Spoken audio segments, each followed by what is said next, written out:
Here's a quick look into today's episode. Again, I would take it back, full circle back to, this is not a job. This is a profession. It's a profession of arms. It is serious business, right? And you got to love soldiering and have a love for soldiering. The one piece of advice I would give to folks is don't forget to have fun as you go along. And I didn't learn that till much later in my career, right? My wife always teases me. She's like, "You're serious about being serious."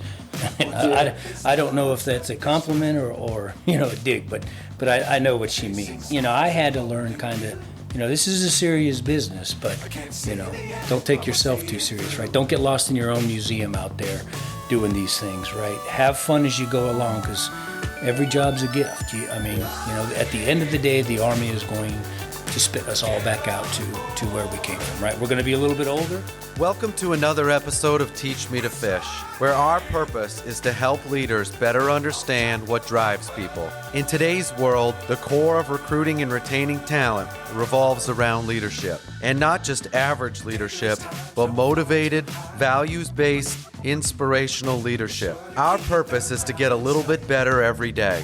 Progress equals small victories and stacking habits. Habits like getting up early, working your butt off, learning something new, being positive, and surrounding yourself with phenomenal people.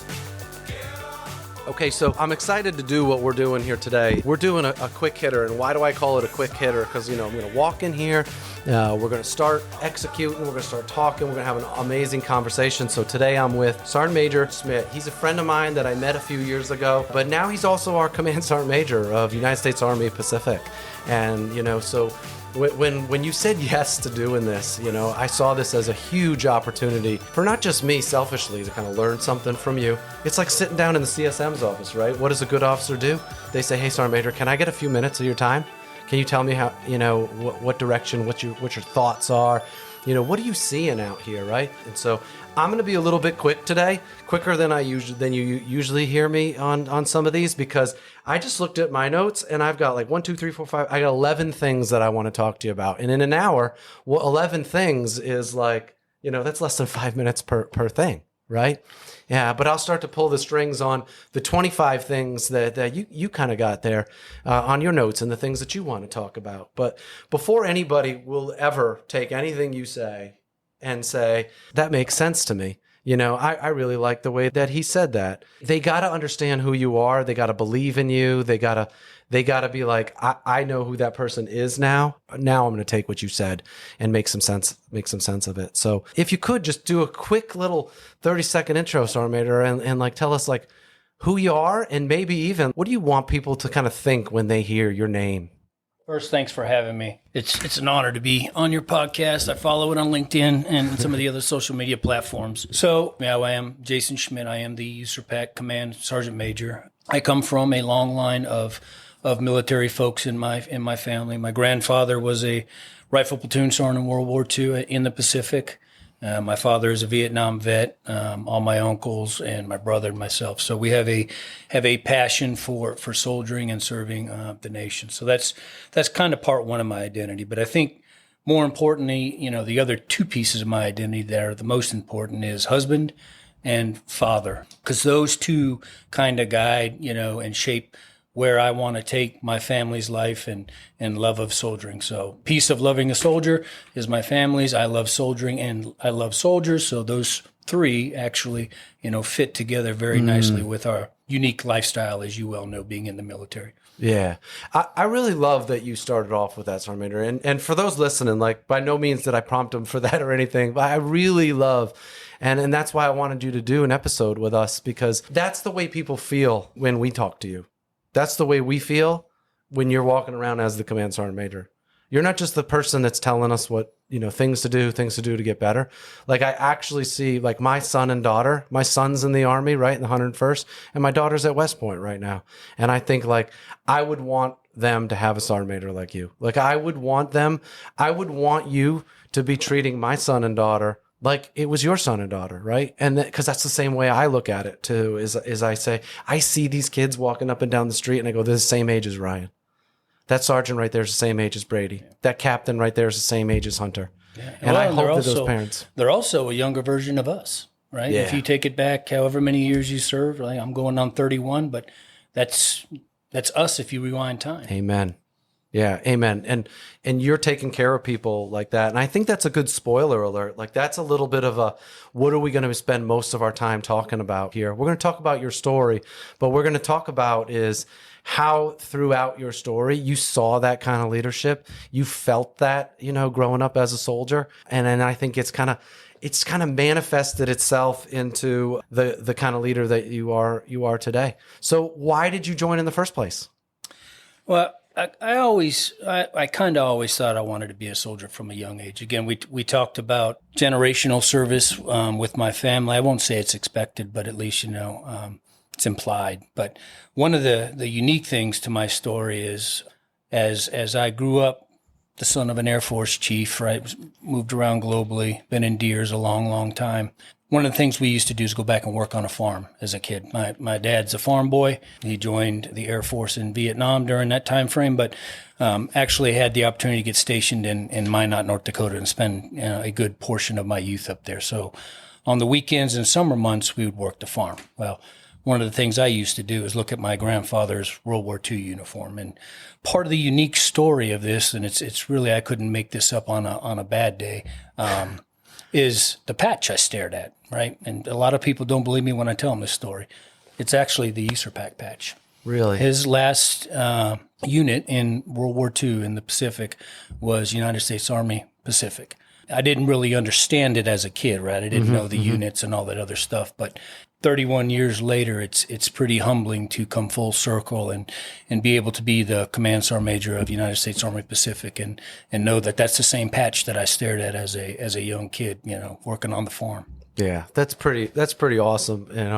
There's a lot of important people in our lives, that kind of influenced it. Was there somebody besides your grandpa, like as you first came into the Army, you joined, you headed off to basic training. Was there somebody before, or was there somebody kind of when you first got there that became one of those first spearheads for you? Yeah, well, I'll tell you, probably when I was 18 or 19, I wasn't the most studious of kids, right? So as a young man, I knew I wanted to join the Army, maybe kind of came off course a little bit in my high school years. So, I ended up having to, I'll be truthful and transparent and vulnerable, go to summer school to graduate. So I didn't graduate with my class. I was a terrible student.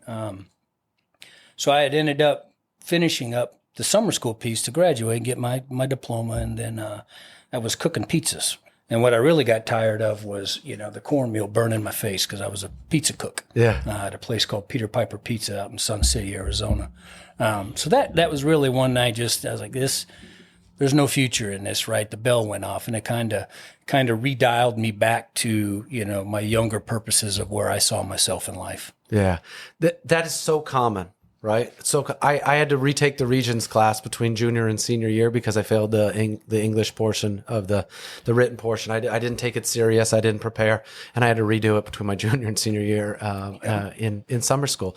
And there's so much commonality into what you just said, and so many of our lives, that are out there still serving today because we were looking for something, right? Some people are running from things, and other people are running to something. And in my case, I was running towards a team, and in your case, I think you were searching for a team that wanted you and a team that was going to give you kind of some of those things that you wanted, in life. What were some of those things that you were moving towards that you were hoping for with the Army? Purpose. I mean, again, when you're cooking pizza, there's no real purpose in that. I mean, it's a job and there's no future, right? The ability to make a career, right? Structure, discipline. There's lots of, the Army's given me the world. I can't thank the Army. It is a very hard life, right? But I think it's a rewarding life. I think, you give the Army 100% and then you use the Army, to better yourself, whether that's, not only professionally, but personally. As a result of my lack of being studious in my younger years, right? That kind of left me, internally, probably I'd say self-embarrassed, right? So that I took on a passion for, schooling and, slowly was taking whatever college courses I could over time to better myself. And, took me 18, 19 years, but, finally got my master's degree. right? Right. Just chipping away of it over time to say, okay, I wasn't as good as I should have been, so I'll come better tomorrow. And, I took that to heart and, gave the Army 100% and then, utilized some of the, I won't say benefits because I'll say programs because they're not a true benefit. Those are programs offered at points in time. Yeah. When did the Army meet your expectations for those first 3 to 5 years? Like when you did your first assignment, how were some of those expectations that you thought, whether it was, I had expectations of leadership, I had expectations of getting that discipline, that structure that you had. What expectations were met and maybe what expectations weren't met? Yeah. Well, I think, this was 1993-ish. There was some great leaders. I mean, I think there's great leaders as we all, especially in the non-commissioned officer side, right? The NCO Corps and the cohort is consistently evolving, right? Our core duties and responsibilities don't change what we do for our officer counterparts, right? But I think, some of the things that evolution has, kind of provided for us. So I think the early non-commissioned officer that helped sculpt me, absolutely. I mean, there was some great leadership during those times. A lot of them were Desert Storm veterans coming back. So as young privates, we were looking at them in awe. Yeah. So very, very focused coming out of that, and taught, a lot of great lessons. What was your first unit in the Army? It was 2nd Squadron, 2nd ACR, Ghost Troop, down in Fort Polk, Louisiana. How long were you out there?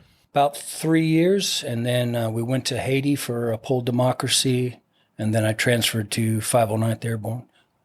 Was 509th, where were they at that moment? Fort Polk. They were right there? Yeah, I was on orders at that time for 373 Armor at Fort Bragg, but they were deactivated. The 509th was great, again, because it was, the early years of JRTC. Well, early years for me. I mean, they've been around for a while, but that was, force-on-force light infantry attacks. So you get to see multiple sets and reps. I think it was probably 10 rotations a year back then. You spend a lot of time in the field, very predictable schedule out there, so you got 2 weeks in the box. You knew the standards very well. It was a very standards-based organization, much like most of the Army. And we had down that mission set fairly well. Yeah. And then either between then or over the next few years, there was probably something or a few things that kind of said, I'm going to do this for a little bit longer. So that question is, why did you stay? Like, what was it about this team that you said, I'm going to do this either for a little bit longer or I'm going to do this for a lot longer? Well, about the time there, I'd been at Fort Polk for about 5 years. So, for me, I like to see different things. So that's about the point in time that I had re-enlisted and volunteered for a tour in Korea. Okay. So I found myself up in Camp Gary Owen in the Western Corridor, working on, coming off my feet in 509th and running Sheridans up onto a Bradley platform. So again, that's, another unique thing. It's something, I won't say new because we get trained on a little bit, but, I need to dust off the training, right, and then, repurpose myself into a platform. What was the biggest challenge with that new platform and all those new things? Well, it's synchronizing a team. It's gunnery, right, because back then we'd get 2 gunneries a year, and making sure that, the crew could perform. You didn't want a Q2 back then. That was a big deal. Yeah. You wanted a Q1. Yeah. You didn't want to embarrass your crew or that. So, especially when you spend, because at that time, prior to 509, 2nd ACR had transitioned to an all Humvee squadrons. Right? Yeah. So you had 3 squadrons of light cav and Humvees. So the Bradleys had transitioned from them at my first duty station. And then for my second, I went, obviously to the light infantry running Sheridans for them. Yeah. Mock-ups. Yeah, you said 2 things in there that kind of sparked my interest. You said, I wanted to Q1. You said like that's what we wanted to do. And what I thought about is no matter what organization you're in the Army, they have their version of Q1, right? Like I wanted to shoot expert as a light infantryman, as a young ranger growing up. It was all about 40 out of 40. I didn't want to miss a single target. Yep. And that's what it was about. It was about striving for excellence. And I still think it is. Yeah. The second thing you said that kind of sparked my interest was the fact that you said it's kind of, some of those things are all the same. it's leadership, it's fire and maneuver, it's support by fire, it's make sure you have indirect fire, there in support before you start doing any move. Are the conditions set? How do you assess risk, right? These are all the things that are, regardless of one organization to the next, a lot of those similar things, they start to come. And why often people said to me, leadership is leadership. All soldiers are entitled to leadership, right? It's in a creed somewhere that we all follow. So, okay, who were some of those people that were out there at those years that you maybe still talk to these days? Oh man, there's lots of great folks I still talk to. I mean, I think some of the greatest part about being in the Army, for a long period of time is you meet some great teammates, and then you build some lifelong friendships, right? Yeah. Plenty from, throughout the whole career. I mean, there's great scouts. Sergeant Brady was a young guy from 1993 that, built me, was very influential. What's funny is my last job as a commandant at the Non-Commissioned Officer Leadership Center of Excellence, one of my employees was actually one of my section sergeants from that time frame. Wow. Right? He had since transitioned. Yeah, that's awesome. Where you run into all these folks, there's nothing but great people. You got the Tim Matheny's out there, Travis Votaws, Clemens, right? You got the John Wayne Troxels. You got a lot of great folks, Sergeant Major Davenport. There's just tons of people, right? Yeah, there's too many. It's an unfair question for me. I mean, I've had a lot of people carry me on their back, right? Because Yeah. I needed a lot of the help going along the way. Yeah, it's an unfair question because it's like, at what context in my life, right? At what point in my life did that person do something for you, do something for me, like that kind of got you from the old, what got you here won't necessarily get you there. But there are things that we learned growing up in the Army that we've carried for days. At what point did family start to come into this? Where were you in your career when you got married and kids started coming into play, and you started having a new variable to start to have to juggle? Well, I was married very early on, and I consider that was a practice run, right? It was a rehearsal. It didn't work out too well, so I learned my lesson early on. I stayed single for probably till I was about a platoon sergeant, and then back when I was in 117 Cav in the Ground Scouts at Fort Bragg, found my wife Kelly up in Raleigh when I had a little bit of off time in between things.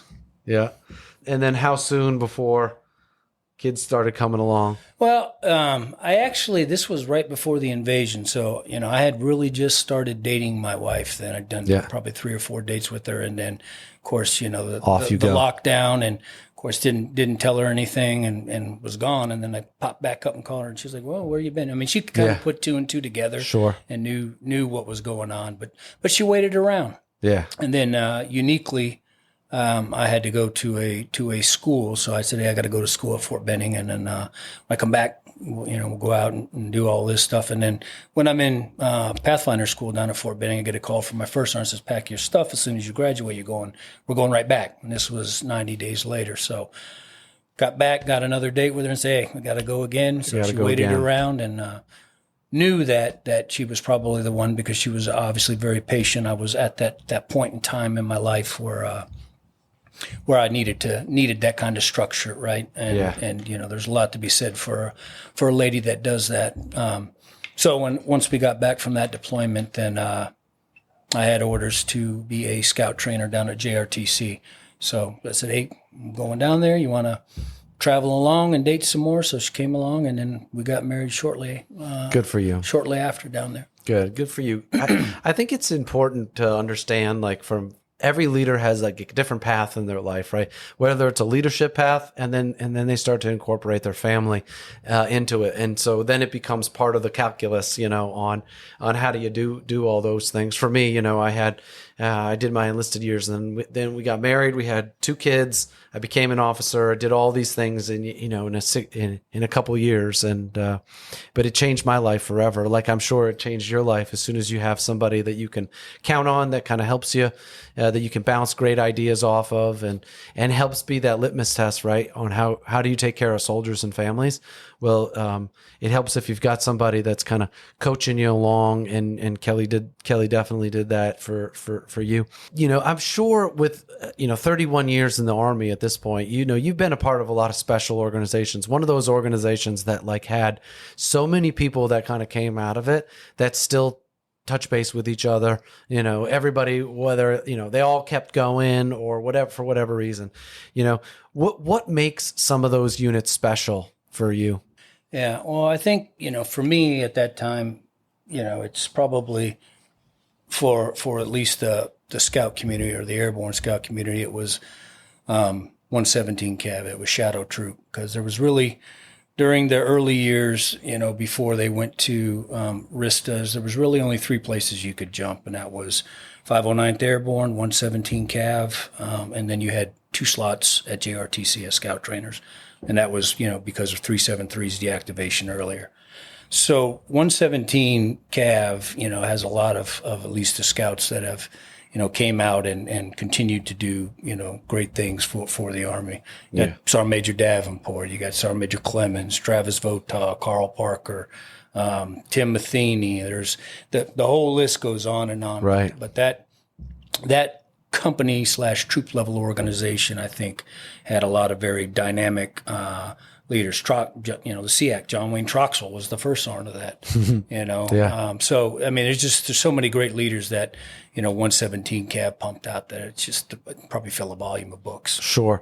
And when we, for all of us that have been a part of some kind of organization that was like that, it's like, right, iron sharpening iron. It's like if you just follow their example and the things that they demonstrate on a daily basis, how to do PT, how to wear your uniform, how to set your kit up, like all these things, right? They simply demonstrated for you how to do those things. And it established some relationships, right? How important have those relationships been as you've continued on in the Army, now that you have those people in your life that you can kind of reach out to? Yeah, I mean, I say relationships in the Army are, probably the most important thing that you can do. Not only with just folks that you serve with, right? I mean, I even say this is a key, enabler out here in the Pacific, right? Building interoperability or relationships, both tactical and intellectual, with our, partner nations and allies. Because what you don't want to do is try to build a relationship in contact, right? You want pre-established, relationships that are based upon mutual trust. Yeah.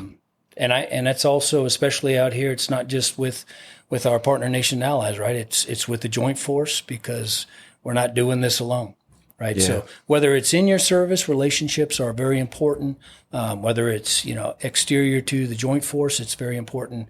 Our partner nations and allies, especially in the Pacific, because it's going to take us all. If something does happen out here, it's going to take us all. Yeah. I love how you talked about that. And I kind of want to camp on partnerships, relationships, ally, all that. I couldn't agree more with, it starts with, your friends and how to make friends, how to be a friend, how to be somebody that kind of cares about the people on their left and right. Right. What are some of those things that you say, how do I become a good partner? Like, how do I be how do I establish some of these relationships? Because if this was easy, everybody would have it right. And it's not the case, right? It's not the case. What is it about having a good relationship, being a long trusted partner, that are some of those things that those people have done for you and you're emulating now? Well, I'd say, first off, with our partner nations now, is consistency. That is key, right? Being genuine. I'd also say, when you're offering help, it's by invitation, right? Their invitation with their consent, and then, working at their speed.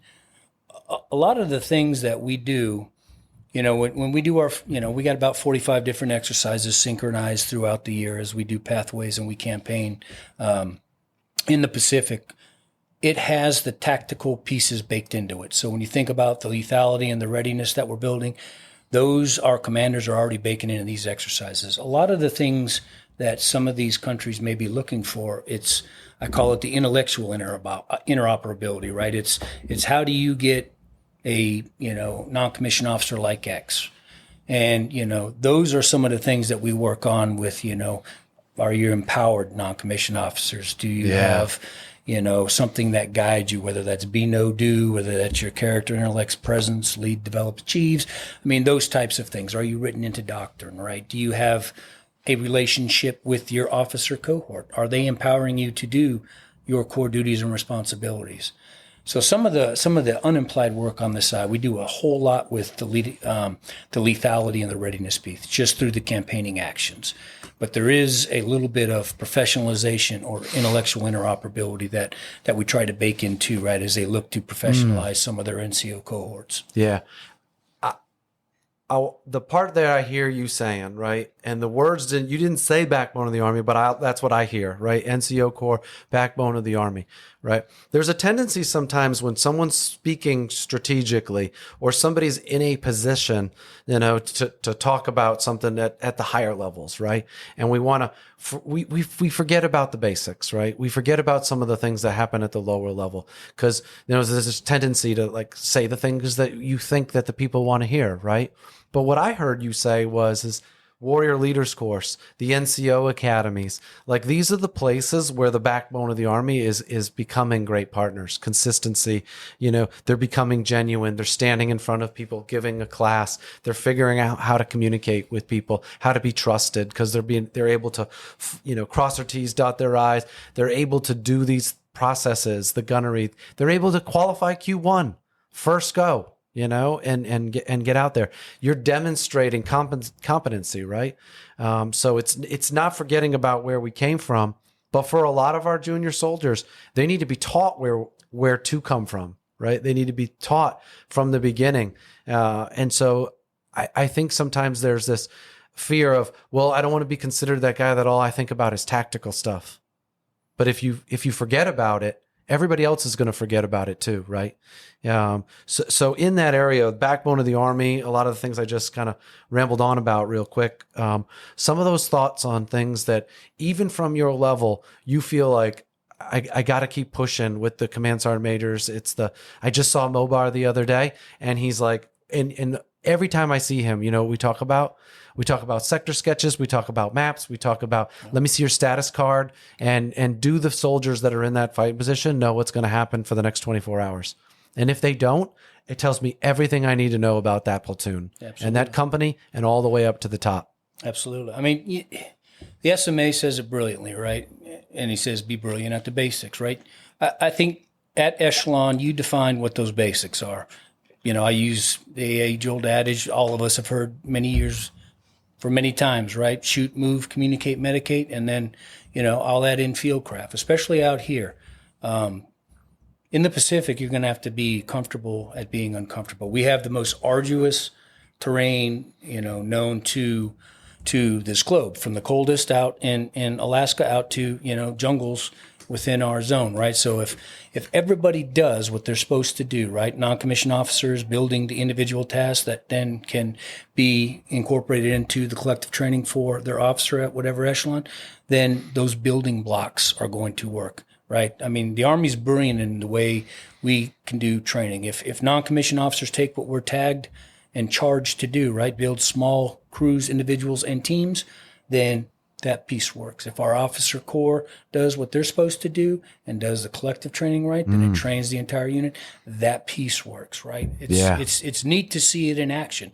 And that's why, I tell folks, because, you use the term like strategic. I tell folks, hey, really the only non-commissioned officer in Schmidt's humble opinion who's strategic is probably the SMA. Right. Yeah. Your core duties and responsibilities don't change at echelon as you get, they just grow a little bit. Yeah. Right? It's a multiplication. I love that. But what we're charged to do for our organizations and our officers doesn't change. Yeah. Yeah, Charles Burrell called it the NCO support channel. The last time you're a leader is a squad leader, right? Everything else after that is an NCO support channel, and you're there to support our commanders and reinforce some of those standards. We've talked about these relationships, shoot, move, communicate. I love that, and I'm not even going to try to pile on to that because it was so good. Right. That leads us to picking the right people to stay a part of the team. Right. The right people, we could talk about picking the right people to be on the team, but I think, make no mistake, it's not 100%, where you need to come from. It's once you join, now we can figure out who are the right people, right? Because there's enough stories about people that if we had gone off some of those data points, you shouldn't have been in the Army. Sure. Hey, we shouldn't have been in the Army, right? Yeah. But people have turned around. So I want to focus on keeping the right people, picking the right people, picking the right ones to stay on the team. What are your thoughts on the things that you're looking for out there from, our senior NCOs and some of our officers? Because we benefit from hearing what you think about us as an officer. Yeah. Well, I think, the first step is knowing your organization, right, and the people within it. And you can't do that if you're not out and about understanding folks, right? Learning, seeing, being present. The other piece too is, I'll tell you, especially at the more our junior grades, right? I would look for folks. You got some guys or gals that think this is a job. This is not a job. This is a profession. It's a profession of arms, and it's serious business, right? So you can kind of see the folks that may think this is a 9 to 5 punch clock, right? And it's not, right? When your work is done, then you're done for the day. If that's midnight, then that's when it is. If it happens to be 1700, then so be it, right? But there's always stuff that we can be doing to improve the foxhole, whether you're in the field digging or, if you're in, the cantonment area or garrison doing quality of life checks, ensuring soldiers being taken care of, cleanliness, the different things that go along with soldier living conditions, all those different things. There's always something. And you can tell people who are invested in that. And you can tell the people that may be uninterested in their jobs as well. What I hear you saying is culture right there. Like when we walk, at this point, we've been doing this long enough. You walk around a battalion, a company, and you see the way they carry themselves. You look over in the holding area and they got butcher blocks and there's, extra training going on. The way people carry themselves, the way there's an NCO there backing up those privates, coaching them the way to, that tells me everything I need to know about the culture of that organization, Absolutely. right? Well, I mean, I tell folks, especially when I was a young battalion sergeant major, right? I told the first sergeants and the platoon sergeants, right? You can solve 10 problems for your lieutenant or commander all before 6:30, and that's just being present. Well, what do you mean? Well, if you're in the barracks, you're checking for accountability, you're checking for cleanliness, you're checking for standards and discipline. When you're doing room checks, right? You shouldn't have somebody AWOL at 6:31, right? I can't find, you have someone that's gone, right? Because you've already been there and checked, nope, Schmidt is not, his room's empty. He's not here. He's right? gone. You can look for folks who may be indulging in beverages too much because the beer cans are out there. You can look for cohabitation. I mean, there's so many things you can solve. And that's literally 30 minutes of your time before going and executing one of the most important things of the day, physical fitness, right? Yeah. But little things like that matter, and that's just presence. That's just caring. Yeah. And you say it's a little thing, but if your first 3 years in the Army, you don't have an NCO like you that just did those things, you got taught a different standard. You got taught a standard that becomes like, say, send me a text message when you're up. Yeah. Meet me at the cough at 6:45. Yeah.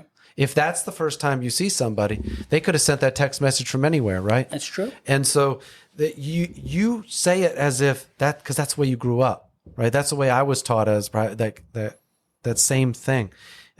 So it's not as simple as do some of those things. We have to demonstrate. We have to show people how to get some of those things right. So if that culture isn't exactly what you think, what are some of the ways, as a senior now, okay, right? So you got to use a little bit different type of leadership. If you're a battalion CSM, you're a brigade CSM, it's a different type of organizational leadership. How do you still do that? How do you still kind of get that culture down to the lowest level? Yeah, well, I mean, you can tell if there's units that are having problems, right? And then obviously the first step is showing up, right? Having the candid conversations at echelon, down through the right level. Sometimes you have to put eyes on it for yourself, like a recon, right? Yeah. Sometimes you got to put eyes on the objective yourself to fully understand what you want to do. Figure out what they're doing, right, to counter whatever behavior you may be trying to get after, right? Maybe they're doing nothing. Maybe they're throwing something at it, and you just don't know about it. But I would seek to understand those problems first before I knee jerked. But it's something. Yeah. It's somewhere where you place your time demonstrates your priorities. Right. So if that is a significant problem for my commander, no matter what echelon I sit at, then that is where I'm going to place my time. Right. Yeah. there's two words that we've heard, a lot lately, and that is warfighting and reinvigorating the warrior ethos, right? So if you're going to say, how does my organization do with warfighting? We know where to be present. If you're going to be a good scout, if you're going to be good at reconnaissance, go to the range. Go see how they're doing out at the range. Don't go to the cough. Go. You want to see if they're lethal? Right. Go see where the bullets meet the target, right? Go to the ranges, go to the squad live fires, and all the way up the battalion, platoon live fires, go to the FTXs. Someone told me this right before I became a Cav squadron commander. They said, the fastest way to figure out if your organization, where it's at, go spend a night in the field with them. And they said, if your scouts sit in a patrol base with OPs out at 33% security and they've got radio comms back and they're practicing those things, you learned everything you need to know about those scouts. If they're sitting in a cantonment area, sleeping under, in a tent, you learned everything you need to know about those scouts and how good they are at what it is they do. Absolutely. I never forgot it. I never forgot that. The other piece too, you can, just a simple thing like that too, right? It's even correcting behavior on things, right? Like something simple like an orders process, right? How many times have you been out somewhere and watched somebody, and we'll just say it's a platoon sergeant, right? Because I don't want to knock our great PLs. Brief the concept of the operation. They're giving you a con op. Well, that's one piece of the order. There's many other paragraphs that complete the perfect picture if you're going to have to do a lot of things like we've kind of ignored in GWAT, like deliberate decon sites, like plotting casualty collection points, some of the things where you may not have instant aircraft for medevacs, right? So a dedicated orders process, is another thing sometimes that a lot of folks want to try to get by with. Here's the con op. Well, that's just a piece, man. That's the concept of the operation. Where's the rest of it? Yeah. And that's the war fighting. We talked a little bit. That's tactical side. That's war fighting. Warrior ethos. What are some of those things that when we say we got to reinvigorate warrior ethos, it's grit. It's those things that that are going to make you persevere, right? If I'm physically fit and I'm healthy, that chances are I'm going to be able to persevere through those long days, lots of breathing, lots of updates. My brain's going to be clicking like it is this morning because I knew I was coming to do this with you. I had to be on my game, right? And I got to be healthy. Warrior ethos to you. What are some of those things that that when we say reinvigorating the warrior ethos get you fired up? Well, again, I love quoting the SMA because he's on it, right? He says, we've all been to combat, but we've never been to war like what may be coming next, right? So when you think through the importance of, the first thing you do every morning, work your nasty body to build fitness, right? When you think through resiliency, when you think through squeezing every ounce of time you can at a training event, right? And then retraining when not met the standard is vitally important, right? Yeah. Time is the one thing we probably don't have in the Pacific. Right. As we think through some of our adversaries' marks on the wall out there. Right. So when you go to the range, you better be striving every day. Could be the last time you go to the range. When, and you're not just wasting ammo, FAM fire. There's no familiar fire. Get out of here. You need to do qualification. You need to do tables. Right. When you go out to the field to train, right. Expeditionary, be comfortable at being uncomfortable. There's not necessarily going to be this, as we remember, a fob to come back into where there's a safe space, right? A lot of the things that used to be just intuitive, we need to make sure that we beat back into to the force, I think. Something as simple as the compass. Yeah. Right? The compass isn't just for navigation. If you think hey, we're putting the compass back into our basic leader scores. Compass also helps you do range cards, right? Range cards do section sector sketches. Those things do company and defense plans. They also do fire missions. So the compass does a lot of things, right? But if you ask generally what a young sergeant thinks it is, it's the land nav. Well, yeah, that's a piece of it. It's a piece of it. The compass is a weapon, just like your weapon. Yeah. The radio is a weapon, right? Yeah, it's a piece of it. They all do different things. So I think, we are, at a good inflection point in our Army to kind of, get back after some of these things. Yeah. There was a part in there where when you said the ranges, that got me, fired up because I've always been thinking about today could be the last chance you get to go to the range. This could be the last field training exercise you get to do before you go and do it for real, right? And we lived through that after 9/11. We lived through this, right, where it was we'll get plenty of opportunities to go and do that. You might not. It's true. Right. And so it made me think about my son. My son deployed today. He's headed over to Europe. Right. So this is his second time heading over to Europe with the 101st. And I talked to him. And what I said to him was, because I love the motto of Strike Brigade. And it said, it's we fight where we're told and we win where we fight. Absolutely. And what I told him is none of us can predict what the future looks like. And no one knows if there's some type of war coming or anything like that. But by God, be ready. By God, be ready and have your soldiers be ready for you while you're out there, and do everything you can to make sure that those kids, for their moms and dads, that they are prepared. In the event that something like that does happen, you will never regret being ready, and you will always regret if you half-assed it when the time came, if you lost somebody or you weren't prepared. So I said, by God, be ready. I told him while he's over there. Yeah, absolutely. Yeah. What's got you fired up these days? I mean, everything we've been talking about for the last 30 minutes has kind of got you fired up. But what are you fired up about these days that kind of wakes you up at 4:30 in the morning and you can't wait to kind of come in here and start getting after? There's a lot, our Army is doing just lots of great things, right? I'm very excited about where, we're going with Transformation in Contact. We do have a brigade out in the Pacific that's participating in that. So TIC is very important for our Army, right? Campaigning for us in the Pacific, that's very important as well. That's our bread and butter as a theater Army. So that gets me fired up, gets me excited. Yeah. Some of the great exercises that we got one going on right now, but the 45 that we participate, throughout the year, they're just, it's good. It's good energy. Yeah. And that good energy is the reason I think that people stay, right? There's a difference between good energy, and there's a difference between, people just being burning the candle at both ends, right? They become burnt out. The biggest reason people become burnt out is due to uncertainty, right? It becomes uncertainty. They're not sure how they're going to be spending their time for the next 6 months or a year. And the second reason that people get burnt out is because of ambiguity, right? They're being told one thing from one person, they're getting told another thing from another person, and they're uncertain. And those are two of the reasons that burn people out. What are you doing to kind of keep people on the team, keep people wanting to be a part of those exciting things that you're talking about? Yeah, well, I think, the biggest thing that we can do is message the importance of campaigning, right? Why we're executing these exercises throughout the year, the pathways. We organize, generate, apply, and build. So we organize the forces of the Pacific, or the commander does. We generate our readiness through our JPMRCs. We apply that readiness, which is a great thing, right? Because the readiness isn't running idle. The readiness is being applied within our theater, and then we're building those joint interior lines, which gets us the access. If a young soldier understands how important that is, right, because those forces forward, that provides our presence. That's our toehold. Yeah. Right? That is vitally important to thinking through the importance of it. It's not just another exercise. I mean, for us, that's a consistent way of campaigning and being present within a region. Yeah. Without it, think through it, we're kind of out of position. Yeah. Yeah. Amen. And when we say out of position, you're out of position, could be with relationships.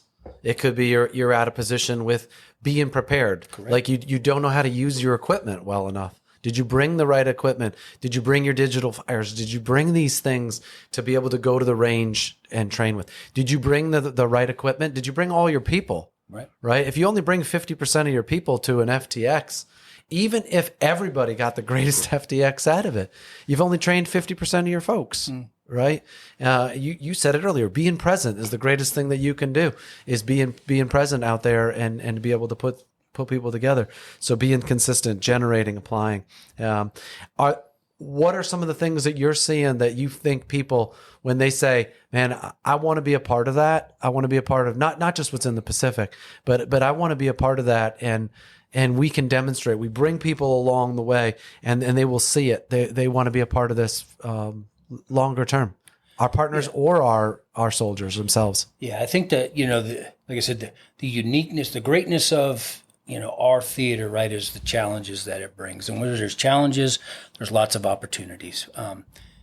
If I understood as a young soldier the value of, interoperability, working with the joint force and working with multinational partners, I probably would have said, hey, maybe I don't want to go over here. Maybe I want to go out to the Pacific, right? Yeah. Because, nowhere else do you have the amount of combined and joint training. I mean, everybody does it. I'm not trying to say like one's better than the other, but it is vital out here. We're not landlocked.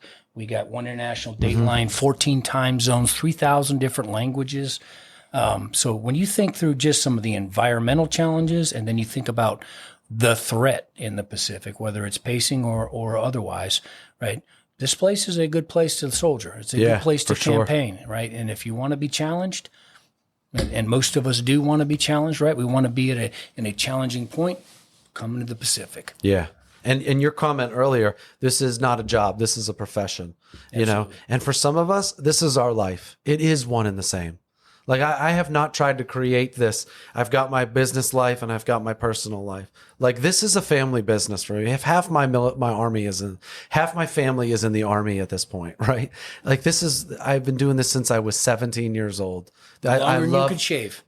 I didn't have to shave until I was at least 20, like that. Nobody caught me if I didn't shave. I did not understand the purpose of it every single day as I was growing up. This is our life for some of us, right? This is our profession. This is what we choose to do. And I think that when you find people that are like that, you put them out there. People want to be like them, right? They get fired up. They're like, I want to be like you someday. I want to be around your organization. I want to be a part of that organization. What advice do you have for somebody like me? I've been doing this for a hot minute now, right? I love serving. I love what I do over here at JPMRC. I love being the cog. The cog's life is the best life, right? That's over there. What do you got for somebody like me that's still doing it, that's still putting it in out there? Well, I think you've got the right mindset, right? You said, I love being the cog, and the cog is the best life, right? All organizations are the best organizations, especially the one you're at, right? Yeah. The folks that are like, oh, I'm not this guy, I'm that guy, or I should be the commander or command sergeant major, this or that. Well, you're not, right? Yeah. Be present in where you're at, not where you want to be or where you think you should be, right? And then you make that, the best organization, best job you ever had. Yes. Sounds cliche. I know it's from a movie, but when I was the 8th Army Command Sergeant Major, I thought I couldn't get no better. I was like, this is great. Yeah. Then I got blessed with another gig, right? And then that was the best job ever. Yeah. And then I got, I was lucky enough to get selected for this. And then, this is the best job ever. They're all, I think, pieces of our identity that we take and we kind of build our persona, right? Yeah. Every unit I've been in, I have great experiences with.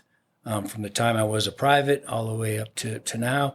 And I have bad experiences, right? And I think that's what helped builds our persona. Yeah. When I met Christy, I was a young sergeant in the Rangers, and she's like, "What unit?" Her dad was a first sergeant. She knew about the Army, but she's like, "What unit are you with?" And I said, "I'm with the Rangers. It's the best unit in the United States Army." And then we became officers. And we went out to the 82nd Airborne. She said, "Where are we going?" I go, "We're going to go to the 82nd Airborne. It's the best unit in the United States Army." That's right. And she goes, "Okay." She kind of looked at me funny, right? And then like later on, we went to the 173rd. And I was like, "We're going to go be a part of the best airborne brigade in the United States Army." She goes, "There's no way that it keeps being." And I said, "The best unit in the Army is the one you're in. And the second best unit in the Army is the one I'm going to." Right. And when you hear about that, it is in a creed somewhere too. Right. Anytime somebody kind of looks at that look on their face, I remind them of the NCO creed, right? All soldiers are entitled to outstanding leadership, and I will provide that leadership. And pride, quite honestly, pride is contagious, right? If you're exuding that love of an organization, right, your subordinates will naturally feel that. If you're like going through the motions and you're uninterested in the position that you're either in command of as an officer or responsible for as a non-commissioned officer, they'll see that as well. Yeah. Yeah. Hey, the last couple things as we start our initial descent, right, and we start to get ready to land this plane, is advice that you've got for people besides me, and maybe some things that we haven't talked about so far, some things that you were like, I hoped our conversation was kind of going in that direction. So are there any areas that you hoped that our conversation would kind of go in that I haven't nailed down? Well, no, I mean, I think, most of your listeners are from the military flavor. Mm-hmm. I think maybe an unintended outcome. I hope that you have maybe some non-military leaders. Maybe We do. Maybe some young men or women that are inspired to serve. May want to join the unique lifestyle that we're speaking so passionately about. Yeah. That maybe they didn't know or didn't understand, or maybe they had some misconceptions about. So hopefully maybe that touches some of them to maybe take up and join, maybe not just the Army, but the military in general, right? Because I do believe that there is probably no greater service than to our nation, right? Whether that's through the military or our first responders, because that is truly selfless service at its most transparent level. So I don't necessarily think that, but I do hope that this may hopefully somebody takes something away from it. I don't know what. I know they will for sure. I have, even if nothing else, you can see the amount of notes that I've taken from this 45 minutes that we've spent together. And I know it'll triculate down to JPMRC and the 25th Infantry Division and the 11th and everybody that our organization, touches. There are people out there that are listening that aren't in the military and don't serve, right? One of my best friends from high school, Scott Brown, he's the pitching coach and the assistant executive coach for Vanderbilt University, right? Nice, nice. And we talked about in his episode about guiding kids and preparing teams, and then now out there the culture that they've created out there at Vanderbilt University. It's one of our earlier episodes in the podcast, and the similarities between building a culture with a team like that, building these kids, recruiting these kids out of high school into a college. Are they the right fit? They're away from mom and dad. And the way Coach Corbin, starts off with culture and starts with daily habits on how to go to class and all this. He said, I said, brother, everything you're saying is exactly what battalion commanders and command sergeant majors are doing with their soldiers inside of their battalions. So for folks out there that haven't listened to the Scott Brown episode about raising kids and building cultures, it's eerily how similar those two things. The youth, they are our most precious resource out there, right? Amen. That's the future. Yeah.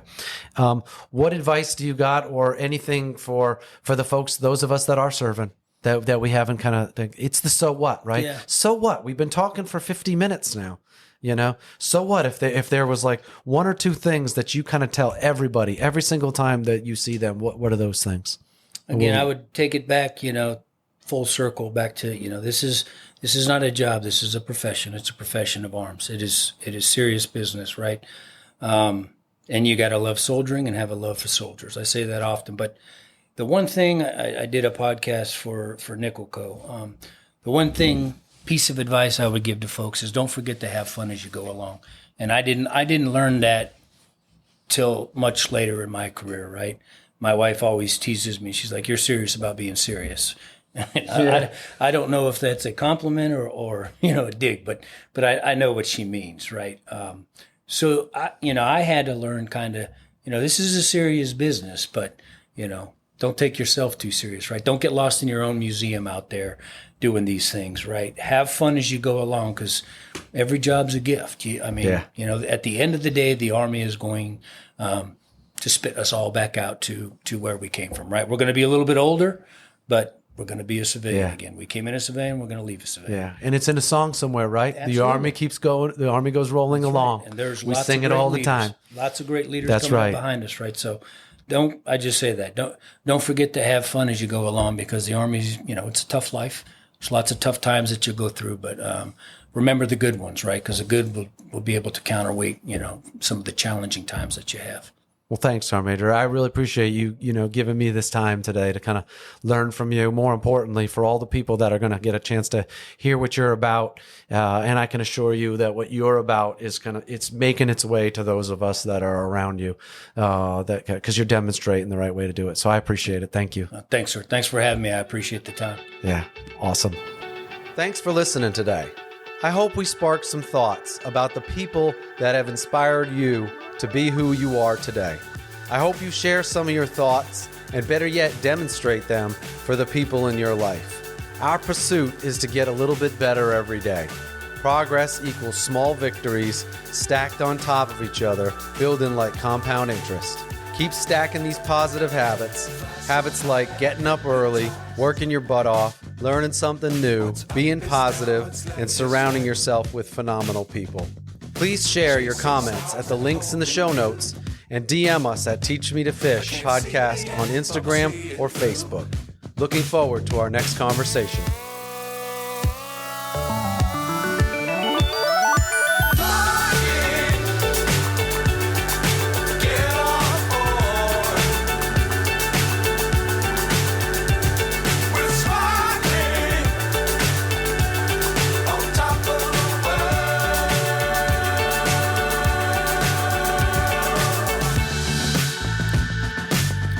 Times don't fly too high.